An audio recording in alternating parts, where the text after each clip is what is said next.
Hello and welcome to another episode of Podcast of the Rings. I am one of your hosts, Jessica Lynn Verdi. Another one of your hosts is Alexander Mitchell. We're sorry we didn't get an episode out to you last week, but we got one this week for you. And special shout out to one of our major Patreons, Arsenal Roy 2K, aka Jesse. He because he's one of our special patrons, he gets that special shout out. You could get that too if you want. You don't have to, but you can. I decided, Alex, that we should move the goal from 20 patrons to 10, because it's a little more realistic as we grow. What do you think? Sounds great to me. So if you're new to that, we're trying to we're gonna get to 10 Patreon subscribers, and then we're going to watch Lord of the G-Strings with special guest Scott Rubin and release a Patreon-only episode of that podcast, or episode of reviewing it. And you definitely want to be on the Patreon to get that, because it's going to be spicy. Spicy. Hi, Alex. Welcome. Hi, Jessica. Hi, Jessica. What the heck? Hi, Alexander. Love it. Yeah, do you? Yeah, no. You're a bad boy, Alex. Anyway, okay. I feel like Jessica is reserved for utter mistakes or You're like right. Chastising. You know what I mean? I shouldn't take the power away from the full name.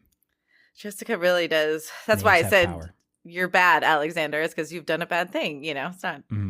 Anyway. I feel like I'm being chastised. Although, exactly. When your full name is used, don't even let me get to your middle name. Oh, boy.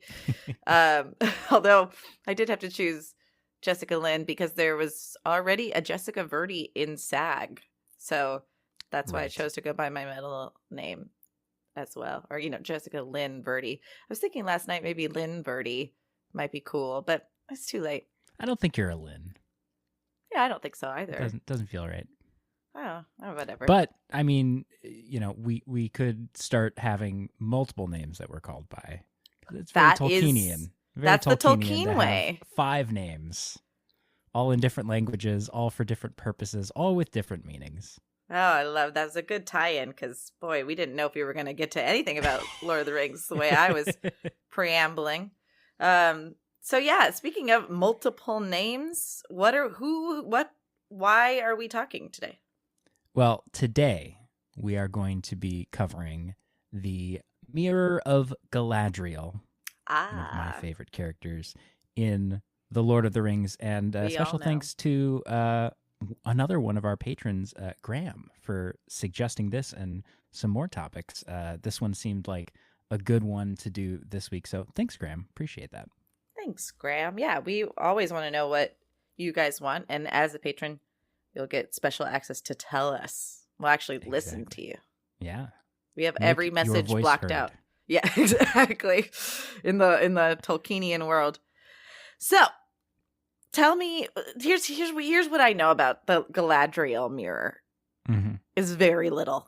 It's a little tiny mirror. No, that I know only a little. Right. So, I know that. Oh gosh. I have questions already off the bat. Like, does she actually need the mirror? What does the mirror do? Is it like a Palantir? All very good questions. I'm excited. But what I know about it briefly is it does make an appearance in both the movies and the books. Mm-hmm. When Galadriel floats over to Frodo, is like, "Come look at my mirror," and it's not a euphemism for God knows what. Yeah, there's definitely not as much flirting between Frodo and Galadriel as there is Gandalf and Galadriel in Peter Jackson's adaptations. Right. She got it out of her system long before Frodo came around. She's like, "I cannot flirt with anybody anymore. I have a husband." But yeah, so she does have this moon-gazing mirror thing. I don't know. And she takes it upon herself to provide Frodo with visions, should he want them. And Sam also. Yes. Yeah. Which we, I don't believe see in the Peter Jackson adaptation. They cut out Sam's visions. It makes sense. Poor baby. but they're very important. They're very important to the story. So you're pretty much on the right path, and you have some very good questions that we'll get to. So the first question, like, what exactly is this thing? Because we get a physical description, we get a little bit of insight. I want to just start off with the description from the book, so we have a good starting point for the mirror. So this is from the chapter The Mirror of Galadriel in The Fellowship of the Ring. So we get this meeting between Frodo and Sam and Galadriel, and we get in the text, turning aside, she led them towards the southern slopes of the hill of Caras Galadhon, and passing through a high green hedge, they came into an enclosed garden. No trees grew there, and it lay open to the sky. The evening star had risen and was shining with white fire above the western woods. Down a long flight of steps the lady went into the deep green hollow, through which ran murmuring the silver stream that issued from the fountain on the hill.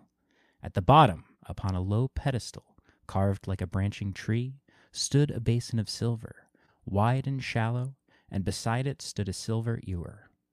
With water from the stream, Galadriel filled the basin to the brim and breathed on it. And when the water was still again, she spoke. "Here is the Mirror of Galadriel," she said. "I have brought you here so that you may look in it, if you will."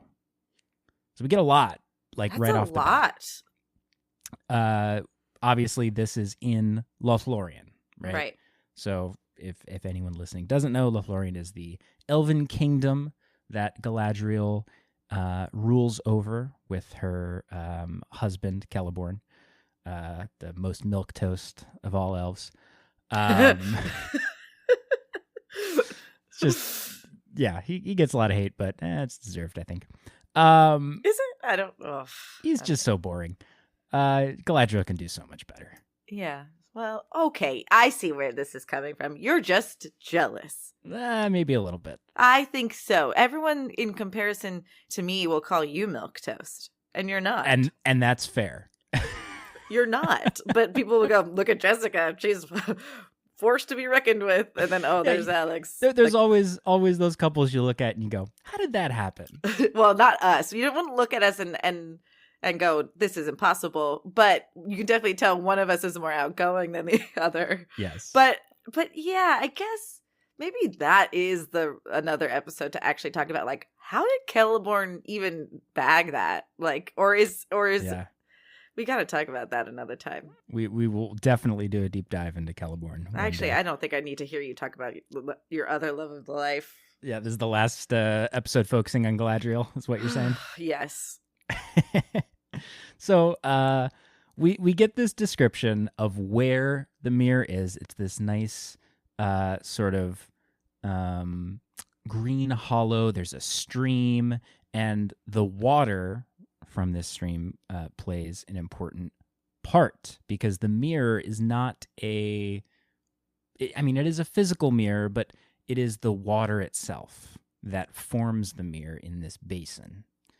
So it's not a thing like the One Ring, where this is an artifact that was created with magical power by a great elven smith. It is a natural thing. It comes from water. And so you had that question of, like, how does the mirror work? Like, where does its power come from?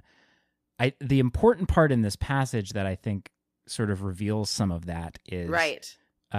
It says, with water from the stream, Galadriel filled the basin to the brim and breathed on it. So I think that's just it. I feel like that. So this is the first time I'm, like, listening to it, because we're actually focusing on, like you were saying, how the Tolkien professor, like, spends an entire episode on one line, Not quite one line, but yeah, like a paragraph or two, maybe. So, like, right now, Alex and I are rereading Lord of the Rings, and we're in the beginning parts of Return of the King, and Aragorn has just gone off on his, seeing quest and re-won the Palantir, and then, like, he's when they go to the door of the dead and they see the skeleton of the guy, this is a very long-winded point to say there's so many things to talk about. We got to this point last night where there's this guy grasping for a door, and Aragorn goes, for what the 7 suns and the 9 mountains, and for what he was grasping for the door, we may never know. And he just like spouts some lore that means nothing to the book. Yes. and it's there's so much stuff like that. And that's why I love these books, to get off on this tangent. I love these books because there's so much of that history and references that serves as a backdrop to make this world feel alive. And when you're reading through it for the first time, or you're not doing like a real like deep dive, it just sort of gives the impression that it's this bigger world that you're just getting a little bit of an insight into, and it feels, as I said, like alive and breathing. And then you can go into the appendices and really like study and go, what is he talking about there? And there's so much information in the appendices and other materials. But I think that's my point, is like, because there's so much to take in, I'm not actively thinking about, well, how does this mirror work? Right. You're just kind of accepting the story as it's unfolding. Totally. And now that we're focusing on it, I don't think it landed on me that like her breath made it work. So can she do this with any silver basin? I mean, I would say yes. And this just but you said the water is the important part here. Well, the water is sort of I would describe it as it's like a conduit for her own power. She has these abilities herself. This magic is coming from her. She's essentially casting a spell, to put it light, in those kinds of terms. If we were playing D&D, she would have, as her player character controlling Galadriel, would have been like, yes, I'd like to cast scrying now. And my material component is this basin of water, because you need a material component in D&D. But the magic's coming from her, is my sense. Right, because it's not like she can mind meld with Frodo and give him the visions. But that's just it. So a lot of the elves can foresee things. Mm-hmm. But just like any fortune telling, some things can come to pass, some things might not. Right. It all depends on the path you choose. Whether you depend on fate or free will.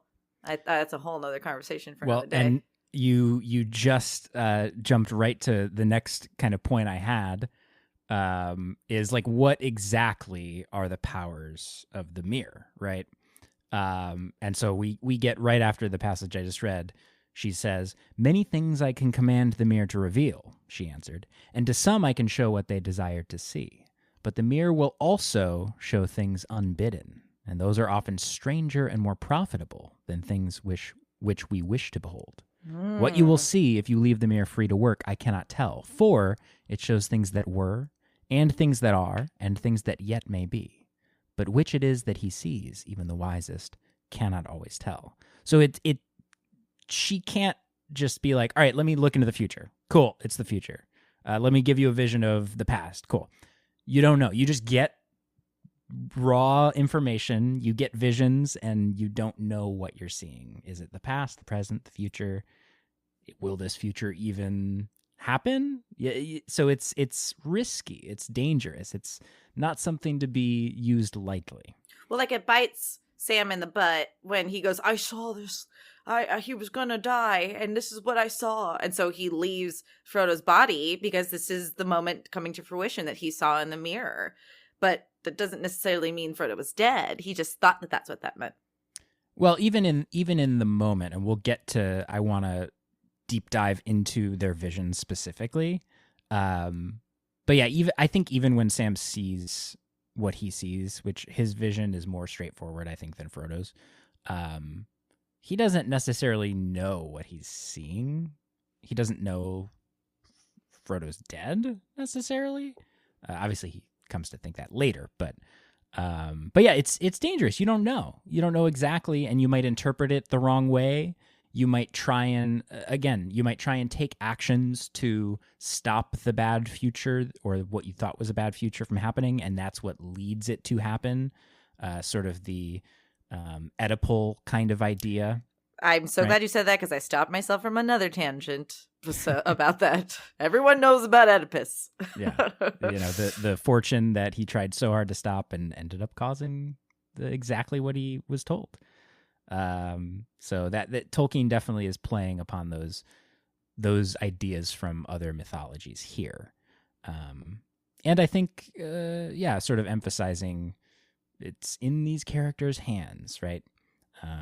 This is not set in stone. Got it. But going back to, obviously this is the power that the mirror has, but I think like it's important to note here, like Elrond we know is another character who has some capacity for foresight. Right. Definitely not to the degree Galadriel does. No. I don't think Elrond can, channel his power and bestow these visions upon other people. And let's not forget, when we talked about Galadriel on her episode, she's like probably she's old, and she is like one of the most powerful elves and or just mortal beings ever to immortal. She is immortal. Yes. I mean, they just not spiritual, not Maiar, right? Right. She is not a god. Yeah, but physical she's beings. of the most gifted among the elves, primarily because she was born in Valinor, right? And Elrond was not. Correct. Yes. Are there other Valinorian elves running around besides Celeborn and Galadriel? Let me think. Yes, I think Glorfindel, I believe. I mean, he was reincarnated, so he but I don't know if he saw the light of the trees. I would have to double check my history of the elves. Yeah, I'd like to know that, because I mean, there's the two blue wizards we never see. There's parts of this world we'll never experience, but just the fact that Galadriel is the centerpiece of that world is interesting. Yeah, she's one of the only, or one of the few people that Sauron truly fears. Question. So we did the battle. I called it the Ballad of Ungoliant, but we talked about Ungoliant and Melkor. And Ungoliant drank the river or the water in Valinor. Yeah, she like sucked up the water from the wells and everything, and the sap from the two trees. Is the water at this basin area similar to Valinorian water? I would say so.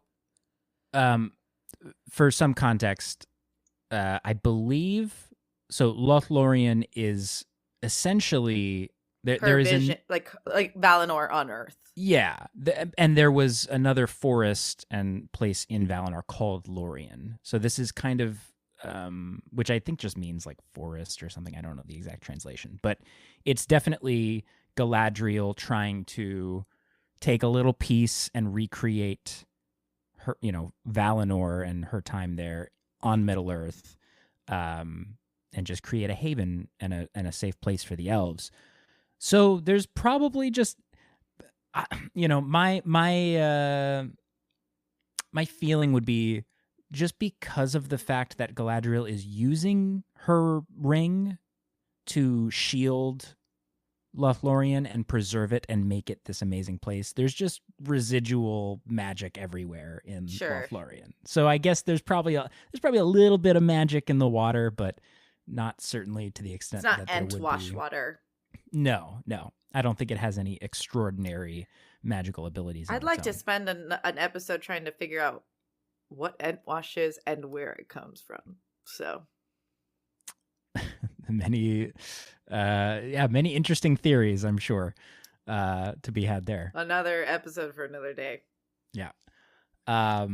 So I think the water is just merely a conduit through which her powers are channeled. And I think it's important to just know the magic itself is coming from Galadriel, but also it's being, I think, enhanced, obviously, by the fact that she has the ring Nenya. So those two things combined are sort of the source of the magic of the mirror.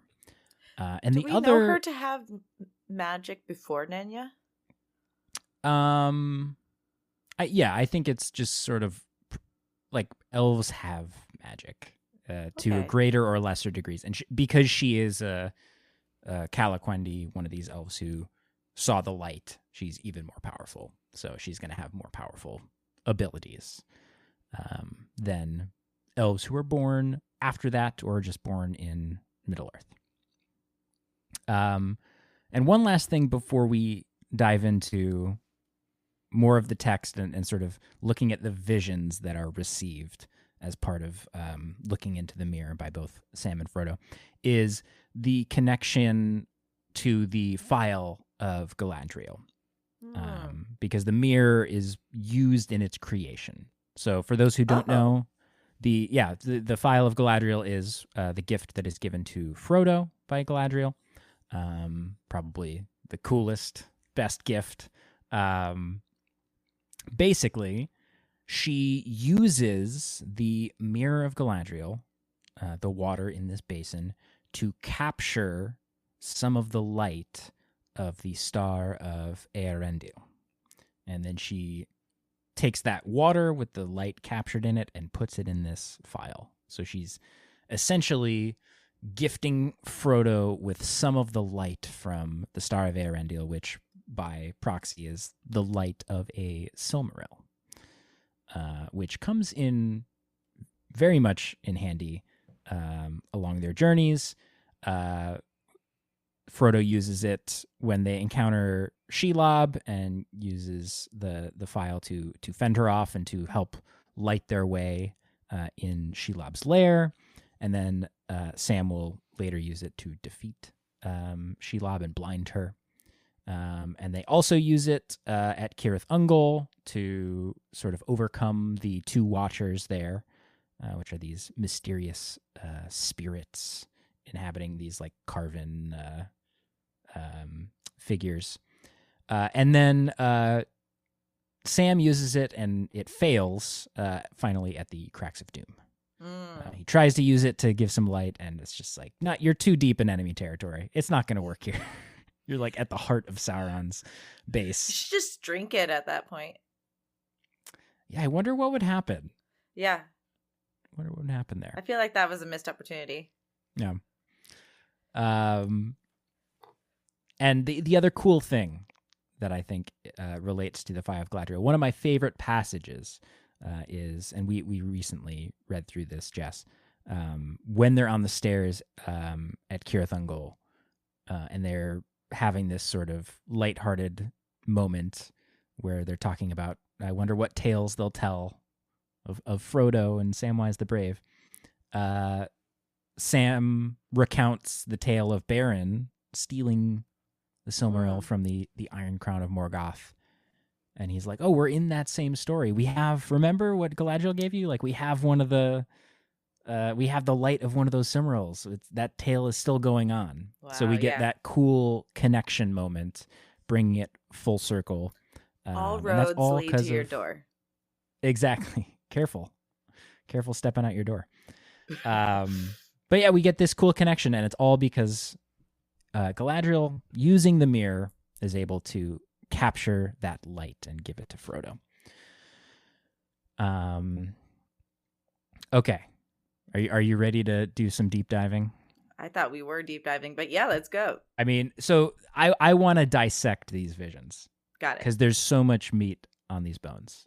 So both Sam and Frodo look into the mirror and see very different in some ways and similar in some ways things. So Sam's vision is, I think, much more straightforward and is a little shorter. So I'm just going to read what Sam's vision is, and then we'll talk about it. So Sam says, "There's only stars as I thought," he said. Then he gave a low gasp, for the stars went out, as if a dark veil had been withdrawn. The mirror grew gray and then clear. There was sun shining, and the branches of trees were waving and tossing in the wind. But before Sam could make up his mind what it was that he saw, the light faded. And now he thought he saw Frodo with a pale face lying fast asleep under a great dark cliff. Then he seemed to see himself going along a dim passage and climbing an endless winding stair. It came to him suddenly that he was looking urgently for something, but what it was he did not know. Like a dream, the vision shifted and went back, and he saw the trees again. But this time they were not so close, and he could see what was going on. They were not waving in the wind. They were falling, crashing to the ground. "Hi!" cried Sam in an outraged voice. "There's that Ted Sandy man a-cutting down trees as he shouldn't. They didn't ought to be felled. It's that avenue beyond the mill that shades the road to Bywater. I wish I could get at Ted, and I'd fell him." But now Sam noticed that the old mill had vanished, and a large red brick building was being put up where it had stood. Lots of folk were busily at work. There was a tall red chimney nearby. Black smoke seemed to cloud the surface of the mere. So there's a couple things going on here. Yeah, he's tripping balls. He's just having a great time in Lothlorien. It's one of the premier festivals they hold there. Yeah. You bring some of your homegrown mushrooms from your garden in the Shire, and you just have a good weekend, you know? Totally. Yeah. So as you had mentioned before, Jess, he sees the future that will come to pass. Frodo lying with a pale face under a dark cliff. So this is his vision spot on. Like he doesn't know if it's going to come true, but as readers, we have the fortune of knowing what's going to happen if we've read it before. And it's interesting to me that, like, if we look at Sam's reaction to his vision, he sees this like really kind of horrible image, right? Like Frodo's lying with a pale face, and it's interesting. We're looking at this through Sam's lens, lying fast asleep. So in his vision, he's like seeing him as asleep, but with a pale face. So it's kind of disturbing. And he's looking for something, right? He doesn't know what it is, and we know later this will be he's looking for, Frodo. Well, it is interesting though because Frodo is fast asleep. He's been put to sleep. Yes, but then later on he'll think he's dead. Well, yeah, but that's just because he's, doom scrolling. But like, Sam's just addicted to Twitter. He's doom scrolling, and he's like, "This is the worst," and because he couldn't imagine that Frodo was just falling asleep in the middle of a battle. That is an interesting, that's an interesting way to look at it. As like Sam in this moment has it spot on, and then later on, like typically you would think, oh, like dangerous visions, you're going to misinterpret it. And then later on go, oh no, it was actually this. But yeah, it's interesting that is kind of flipped around where no, Sam just nails it. And then later on he's like, oh, he made it worse. That's what I mean. He tends to, and we need him to, he's so mean to Gollum, but like we also need Are you a Gollum apologist? Yes. You're like, oh, they shouldn't have treated Gollum that bad. He treated Gollum horribly and he had no reason to. He had no reason to? He had no reason to until he forced Gollum to behave poorly. Yeah, Gollum, the one who was plotting to betray them and did. He had no reason to treat him badly. Before that, he wasn't going to betray them, but come on. But Sam pushed him. So you're saying had Sam not been mean to Gollum, he wouldn't have led them into Shelob's lair. The whole time he was just like, "Oh, if Sam had been nice, oh no, I'll take him there," and then just let him go. And the one thing I'm addicted to. Shift. We saw a significant shift in Gollum's behavior when he was treated nicely. I think there is obviously that duality in him. There's a side of him that wants to help and be redeemed, but ultimately, the power of the ring is too strong, and it overcomes him. And that had nothing to do with Sam being mean to him. Everything to do with it. Wow. What a hot take. Sam couldn't have known that he was going to betray them. He did know, and he called it. Sam was right. Okay. Hashtag Sam was right. My point is Sam has a habit of assuming the worst. And you know what happens when you assume the worst? Sometimes you bring it to fruition. And so he went, wait, no, this is not just asleep. He's dead. I'm going to leave. Oh, wait, now all the orcs are taking Frodo's body. I think Sam is the realist and the one who... Honestly, during this read-through, Sam's annoying the heck out of me. I swear to God. Wow. Sam is oh my God. No, I don't Sam's think you're annoying? Right. Oh no, my he's God. annoying. He's deprecative. I'm not going to say he's not a little bit of a downer. But like he's the one who's like, let's get down to brass tacks and no, he's not. He wants to be right about Gollum. He wants he only has eyes for Frodo, and he can't see the bigger picture. He is the one who does see the bigger picture and is like, we gotta do what we gotta do. Frodo was the one who said we probably aren't gonna make it back. Okay, but Sam is the one who sees the bigger picture in that he sees that he needs to be the one. He's obsessed with Frodo. He doesn't think he's just obsessed. I think that's very different interpretations. That's why he's not tempted by the ring, because Frodo is his temptation.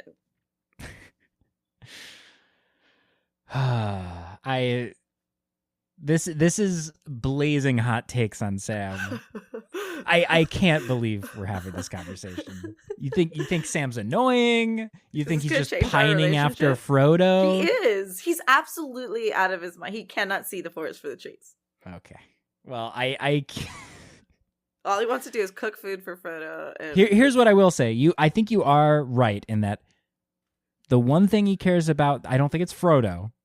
I think it's home and the Shire. And that is revealed. So wrong. That is revealed to us in the point I was building to, which is the second half of this vision. Okay? Because the second half of his vision, we get the Stairs of Cirithungol, and then we get what's going to happen to the Shire. Right? Sauron is going to, spoilers, come in, take over. Industrialization is happening. Their sort of nice, peaceful, pastoral way of life is being uprooted. Trees are being felled by Ted Sandyman, who Sam hates, rightfully. Are you going to come out and defend Ted Sandyman, Jess? I'm just going to say he hasn't seen what Sam's seen, so maybe this is the most fun Ted's going to have. Probably. Let people do what they're gonna do. You know, you're not the police. You're not citizens arrest. You know. Okay. Privatize police. Jesus Christ. I do not endorse these statements. I don't agree with them. Yes, please. Yes. Just a joke. Just a joke. We're joking around. We have a good time here. So he sees this vision of a Shire with privatized police. And this is the thing he has the visceral reaction to, right? He's the old mill's gone. People are just working. There's chimneys and smoke. And this is when he cries out. He's like, oh, Ted Sandyman. He's like, oh, I wish I could get a Ted. I think this speaks to Sam's character of like the main thing he thinks about and cares about is home and defending home and getting back. And he seriously considers in this moment, like going back. He has a moment where he says like, oh, maybe Elrond knew what he was talking about when he wanted to send Merry back. Right. Mm-hmm. So he's torn in this moment of, do I honor giving my word to Frodo and continue with him, or do I turn back and protect my home? Fair. And that's the central conflict, I think, with Sam in this moment.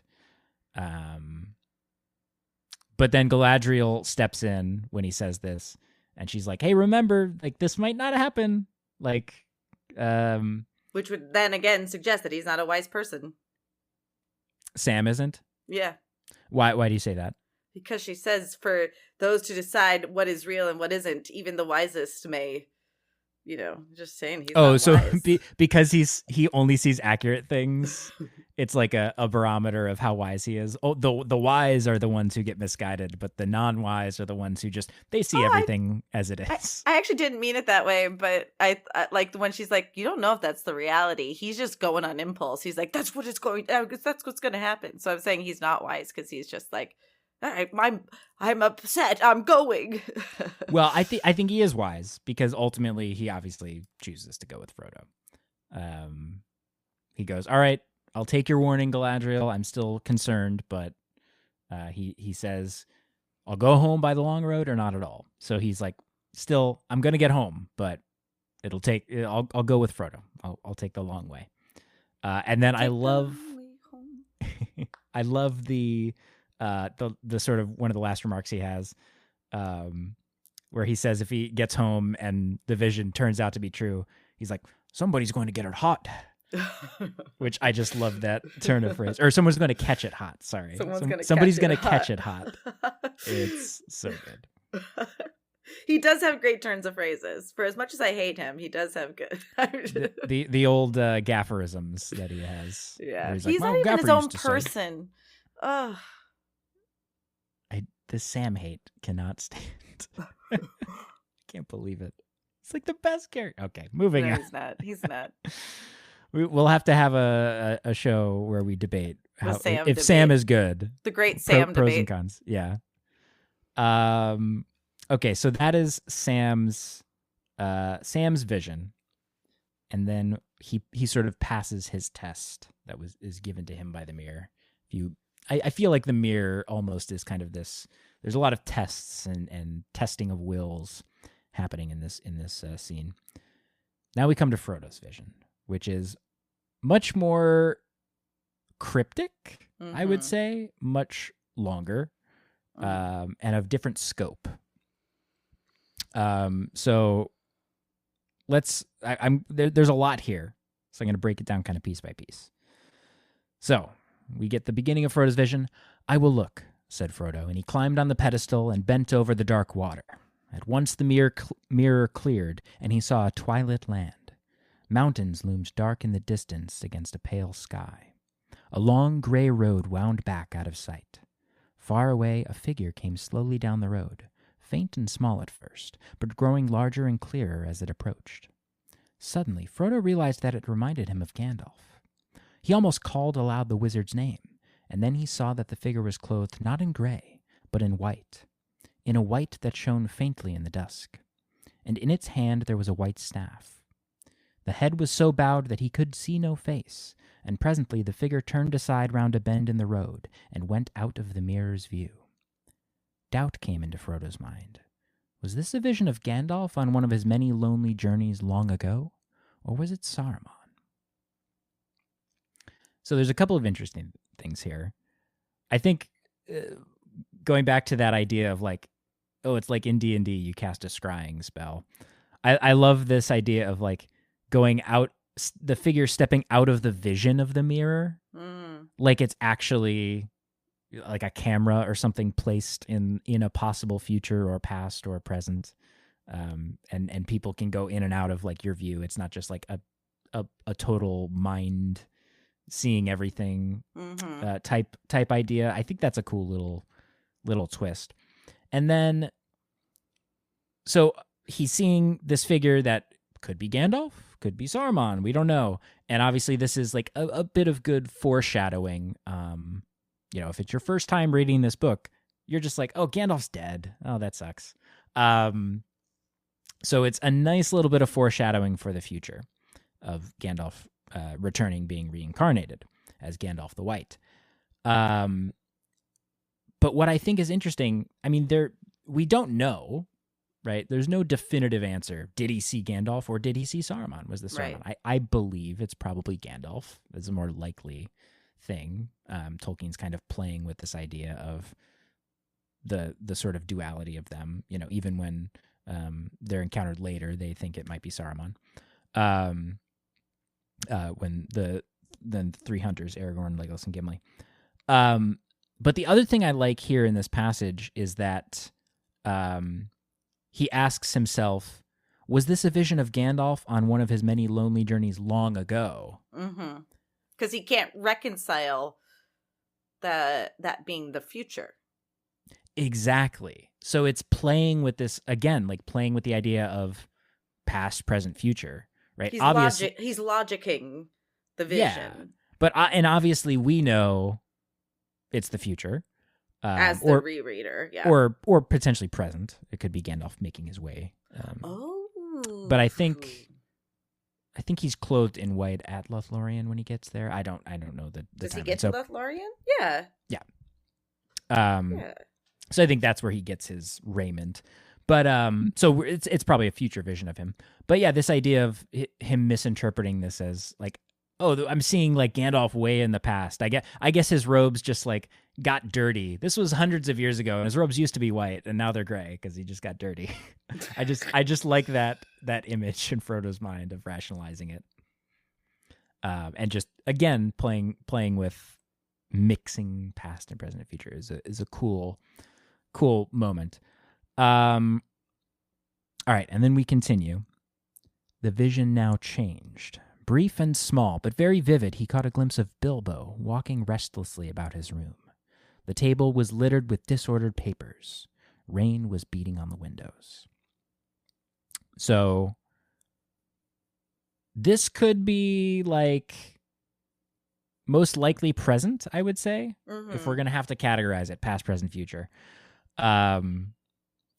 It could be him seeing Bilbo in the past, maybe. Because I think it's interesting that he's restless. I don't think Bilbo feels restless in Rivendell. Well, I think there's two interpretations. I think if we think this is Bilbo in Rivendell, right? Why would he be restless? Well, right. I mean, Frodo just went off on this journey. Oh, he doesn't care. He's excited for. I swear to God, I don't mean that flippantly. He's excited that Frodo gets to go do this thing. But you don't think that he would ever? He doesn't care. What is your read on characters today, Jess? This is insane. You don't think that Bilbo would worry about Frodo? He understands it's Frodo's fate. He's just like, well, yes.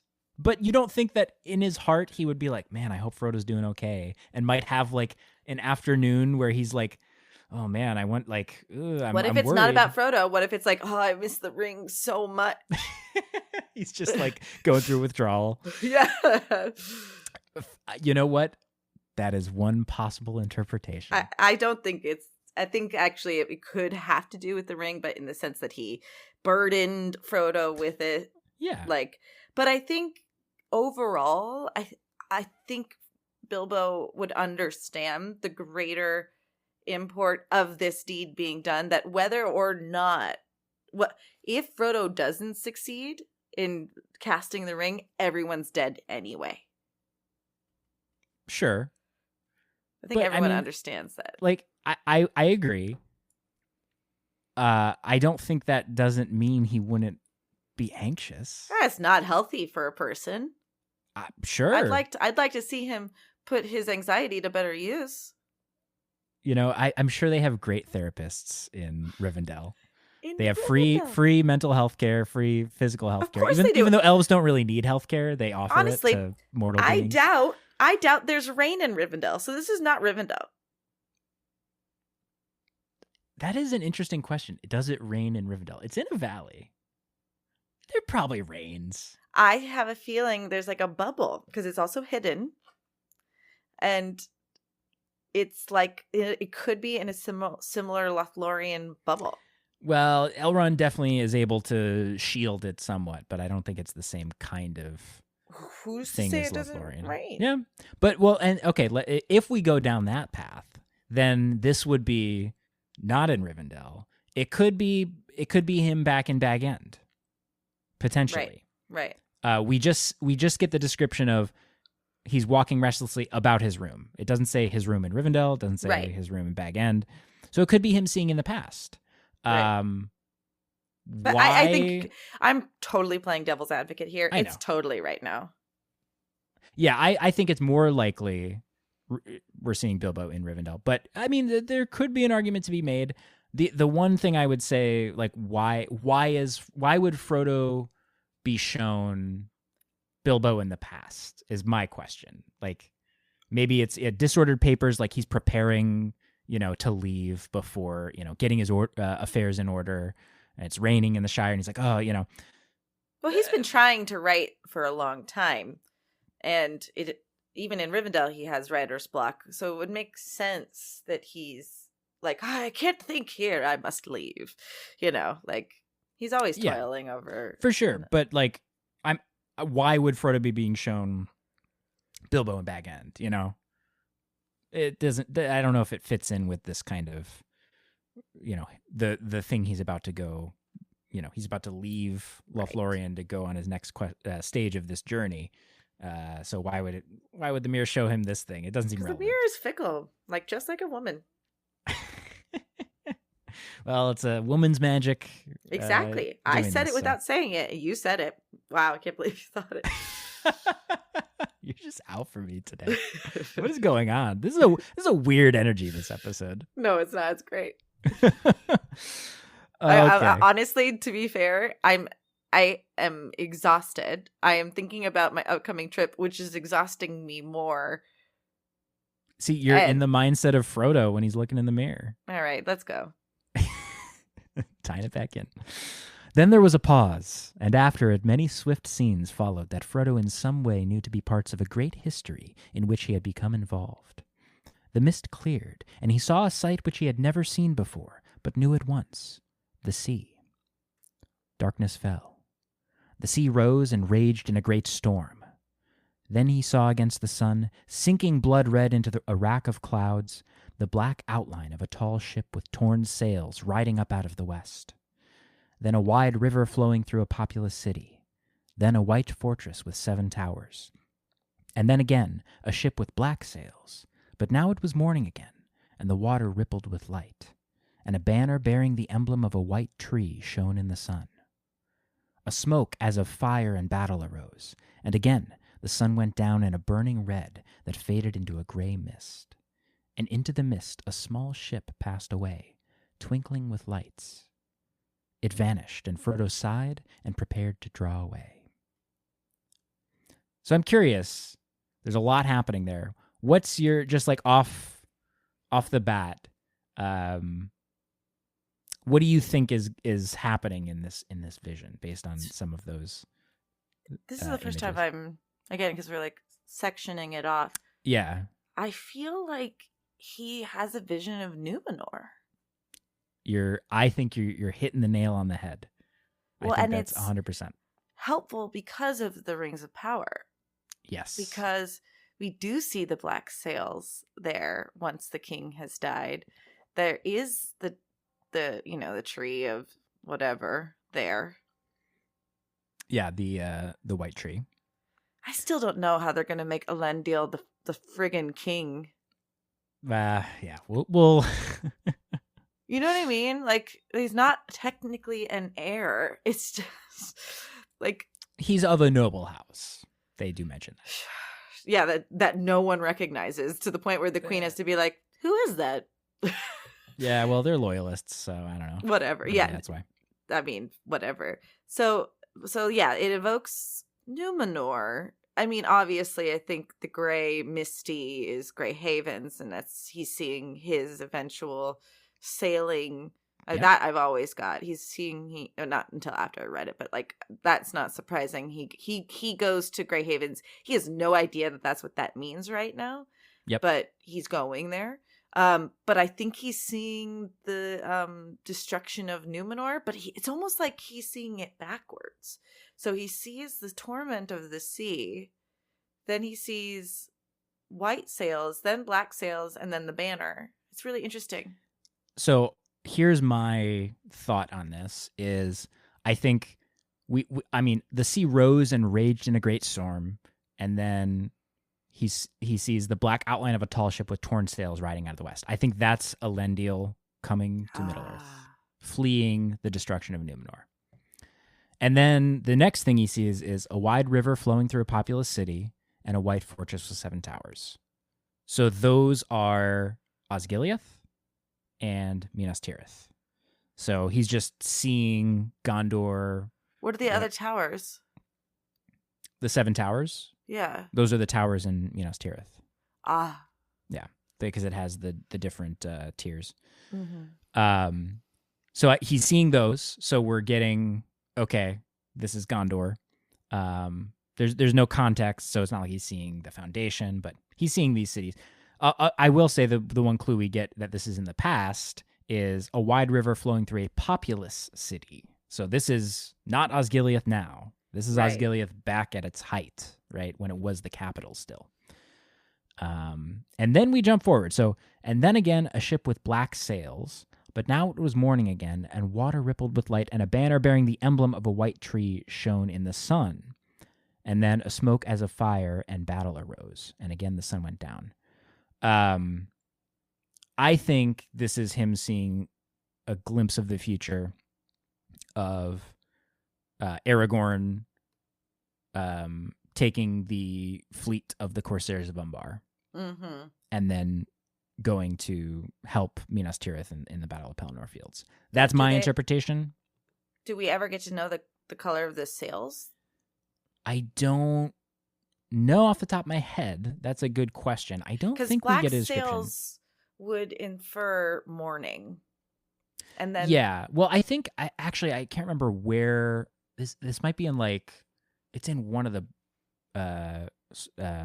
unpublished stories, but I believe Tolkien had a thing where in Númenórean culture, like, black sails were they would fly black sails, not like in the show, like in mourning, but as a sort of symbolic of, like, the night sky with the stars or something like that. So it could be that, but again, this is like, we don't know. That was an unpublished story. We don't know when he wrote it. It was before or after this. So it could be, that could also be like Númenórean ships, but then I don't know. I guess maybe he's just seeing other Númenórean ships. But then I think definitely the smoke as of fire and battle arose, and again the sun went down in a burning red. I think that's definitely him seeing the battle that's about to happen in Gondor. Right. Which is why I then think the ship with black sails is probably, the Corsairs ships.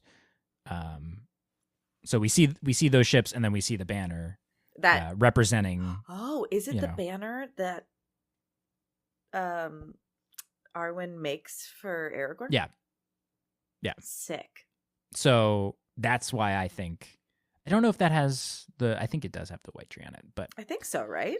Yeah. So that's my interpretation, is that we're seeing a little bit of a glimpse into Aragorn's future. Interesting. And then you're hitting the nail on the head. I think the small ship passing away into the mist is definitely him parting from Middle Earth. All right. And then we get one last bit of the vision. But suddenly the mirror went altogether dark as if a hole had opened in the world of sight, and Frodo looked into emptiness. In the black abyss there appeared a single eye that slowly grew until it filled nearly all the mirror. So terrible was it that Frodo stood rooted, unable to cry out or to withdraw his gaze. The eye was rimmed with fire, but was itself glazed, yellow as a cat's, watchful and intent, and the black slit of its pupil opened on a pit, a window into nothing. Then the eye began to rove, searching this way and that, and Frodo knew with certainty and horror that among the many things that it sought, he himself was one. But he also knew that it could not see him. Not yet. Not unless he willed it. The ring that hung upon its chain about his neck grew heavy, heavier than a great stone, and his head was dragged downwards. The mirror seemed to be growing hot, and curls of steam were rising from the water. He was slipping forward. So it's obvious what's happening with this vision. Yeah, it's so obvious. It's basically his bed back at the Shire. Hot take. Well, no, it's actually interesting. It's super foreshadowing his struggle at the end. Yeah, I mean, throughout, right? Well, yes, but but the pull of the ring, I don't know. Maybe maybe it made more sense.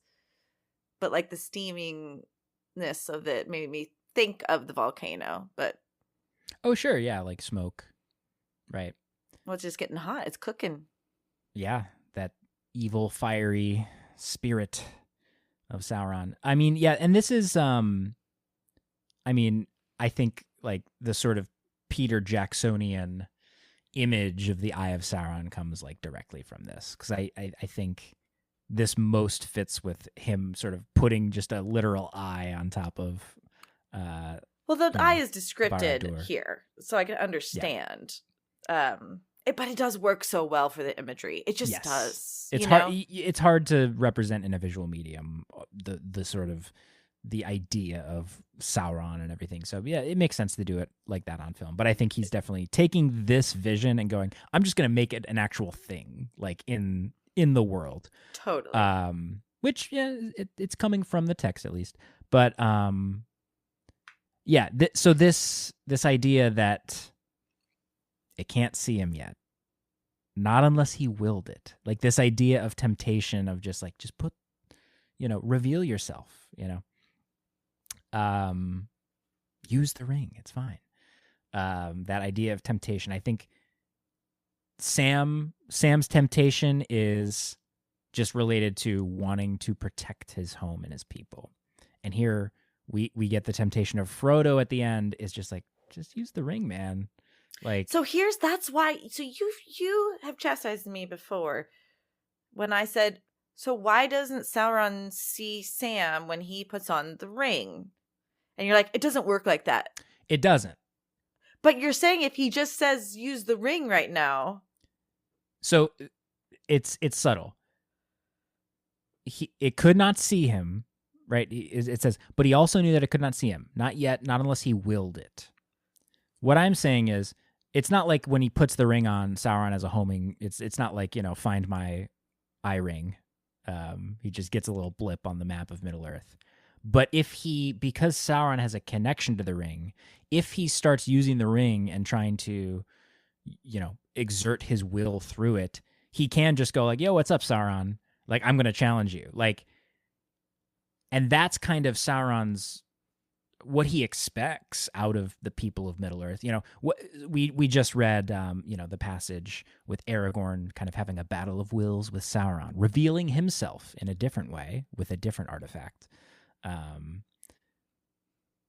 Sauron fully expects that Aragorn is the one who has the ring, and he's going to just try and use it, right? That's like probably what Sauron is thinking is happening, right? He's focusing all his energy on, I need to take down Gondor, and he then is like, oh, the heir has returned. He's probably going to be facing me in battle there with the ring, because who else would where else would the ring be, right? Well, he does know the ring exists, and he knows Gollum had it, and crazy. So the last thing I want to touch on just briefly, because we talked a little bit about this in the Galadriel episode, which if you haven't listened to, go back and listen to that. We have this sort of Sam and Frodo both being tested here. But Frodo doesn't let Galadriel get off so easy, because he tests her right at the very end of this encounter. It doesn't have to do with the mirror, but I thought it was a cool sort of way to tie like kind of the different themes of the mirror here, with temptation and foresight and free will and all those kinds of things mattering in the world. Frodo offers Galadriel the ring. And she goes on this whole monologue. I won't read from that, but ultimately she passes this test. So they all pass. They all get straight A's on their tests. What was horribles? What was I was thinking about what she says. What is Frodo's test? I think it's more subtle, but it's again it just has to do with the temptation of the ring and the power of the ring. Like when he sees the eye at the end, everything he's seeing is kind of like he's seeing the history of Gondor and all that stuff, and he's seeing Gandalf, and then at the very end We get kind of that just ever looming temptation and the burden of the ring being reinforced. It's not as clear cut of a kind of binary choice with like Sam of like leave or stay. I just forgot that it is a test. Yeah, I mean it's just a constant test for him. Who is Galadriel that she's got to test them? What's the point? Well, I mean she tested everybody just to like. Why? Because she understands the importance of their quest. She should just go bring the ring then. No, that's why don't the Eagles just fly it into Mordor with Galadriel riding on their back? Tom Bombadil can just, with Beorn. No, she knew that they were going to be invaded by Sauron's forces from Dol Guldur, so she had to protect her people. Right.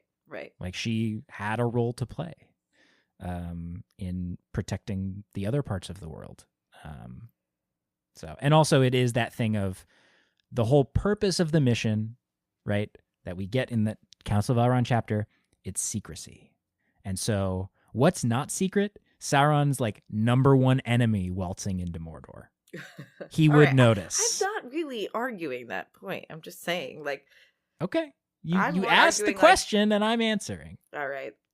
I'm more arguing that it's like, just let us just wish us well on this trip. Like, geez, we already know how hard it is. Sure.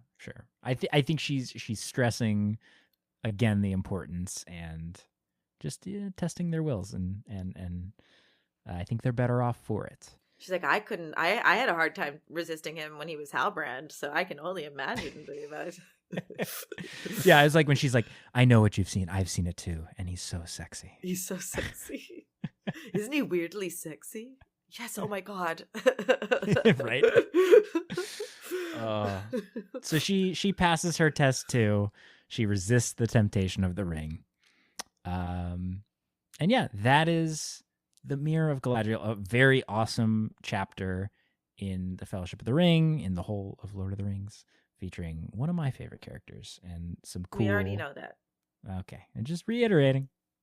So, if you could look into the mirror right now, what do you think you would be shown, and what would be your test?